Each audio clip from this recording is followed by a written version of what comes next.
Yep, it's an election year. You know what that means. America is inundated. The media is saturated.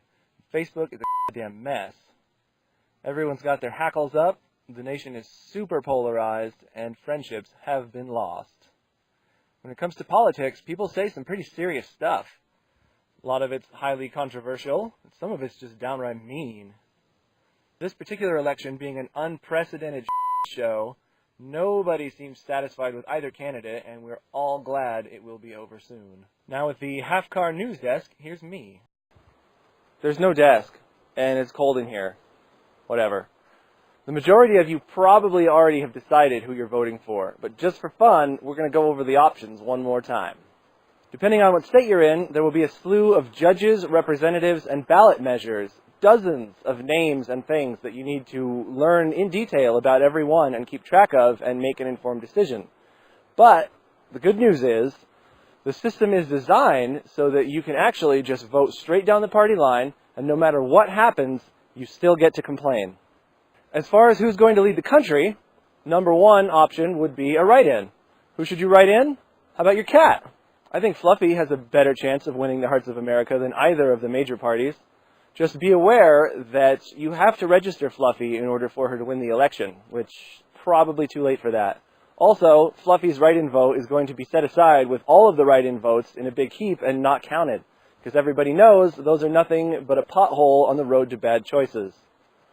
A larger pothole, or perhaps a speed bump on the same road, would be the lesser-known alternative parties, like the Constitution Party, the Party for Liberty and Socialism, or something like that, and I believe there's an independent running this year.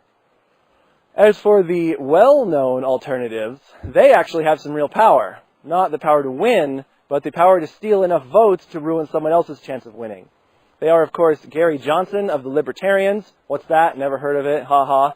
And Jill Stein of the Green Party, who I might consider voting for if I were 16.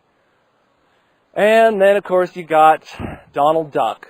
Sorry, Donald Trump, but whatever. They're both cartoon characters. It would be really easy to stand up here and talk shit about the guy, like really easy. But I'm not going to do that because I don't know the man. And it's not really fair of me to judge him. I don't know much about allegations of racism and tenant abuse and mafia ties and the questionable activity of the Trump Foundation. I've only heard rumors of Trump University scamming students out of $40 million and then being forced to change their name because they're not a legal university. I have no facts about undocumented Polish workers who were paid $5 an hour to help build the Trump Tower and then threatened with deportation when they complained that they weren't being paid at all.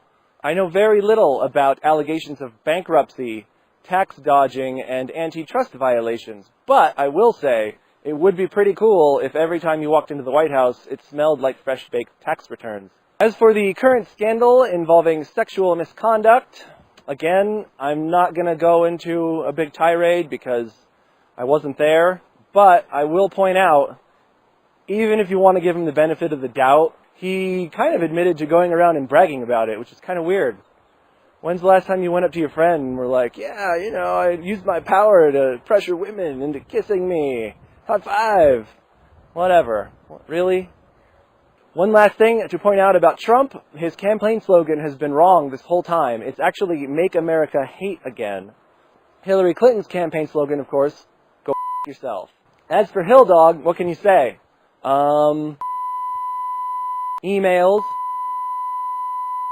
FBI, Benghazi, Vince Foster, Hillary Care, Breaking Bad style, left a huge stain on my dress. Hillary is showing a slight lead in the polls right now, but who cares what Polish people think anyway? We actually took to the streets and got a very limited cross-section of what Americans think about the coming election. What are you voting for? Not my first choice, but Donald Trump. Okay, great. Really quick, given the political atmosphere that we're in right now, do you think that barbarian Genghis Khan might be a better choice? No. His slogan could be Yes We Khan? Very funny, but no. Okay, just real quick again, why Trump? Right there is it. Because I don't trust Hillary. Wow, okay, that's fair. That's all we needed. Thank you. I am not a registered voter. Me neither. Cool. You have a choice between a racist tomato and the queen of the lizard people. No, I'm voting Libertarian. Oh, good for you. All of my life, I voted against. And I'm trying to tell the youth of America, you have to vote against, because a lot of the youth, they like Bernie, and they're not happy about Hillary. Right. But all of my life, 80, 84, 88, I voted against until Barack. Then I voted for. First time I ever voted for a candidate. So what you're saying is you're trying not to get your candidate in, but keep the wrong candidate Correct. out. Hey. So tell the youth of America, vote against. Thank you. So which sounds better to you guys? The second dark age or the Trump-pocalypse? Trump-pocalypse, I guess. Another option that a lot of people haven't even considered is not voting at all. People are going to go, boo, you're a bad American. We fought a war so you could vote. When? We fought the Revolutionary War to break away from England, and they vote. We fought the Civil War, and that was when a bunch of states voted to leave the Union. So that was actually a war against voting, if you think about it. Anyway, this is America, and I have freedom of choice, so don't vote shame me, bro. As for why to not vote, this is probably the most ridiculous election that any living American has ever seen. So boycott is one obvious reason. Trump is actually making a lot of clucking about how the vote is rigged, and it's probably just an excuse for when he loses. But there is some evidence I have discovered that implies that is actually true. Click this link and check it out when you're done watching the video. To me, it seems thorough and well presented.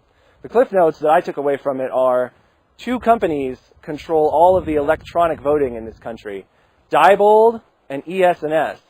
And that's like 80% of the electronic votes, and there is pretty much zero regulation over these guys. They're private companies who just do what they want. So, like I said, look into it for yourselves, see what you think. We have one other alternative that I think is the best choice. Roll the footage. Hey America, not sure who to vote for this year? We'll make it easy. Vote Peterson and Peterson. We're not going to run as president and vice president. That would be racist. We're going to run as vice president and vice president. Like Paulus and Vero. We already have the cards printed up. We're going to defend you from the Constitution. My hero. Dun dun da da da da da da da da da. That's on fire! If that didn't convince you, which it should have, we have one more option that's really more of a larf, but there are already a lot of people out there saying that we should just scrap this whole thing and start over, and I kind of agree with that. You know, at least we have a better shot than what we got now. So,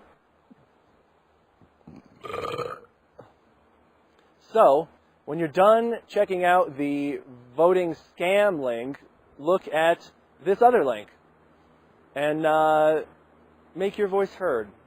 Thank you, America. Go ahead, click it. Click the link. I'll wait as long as you can.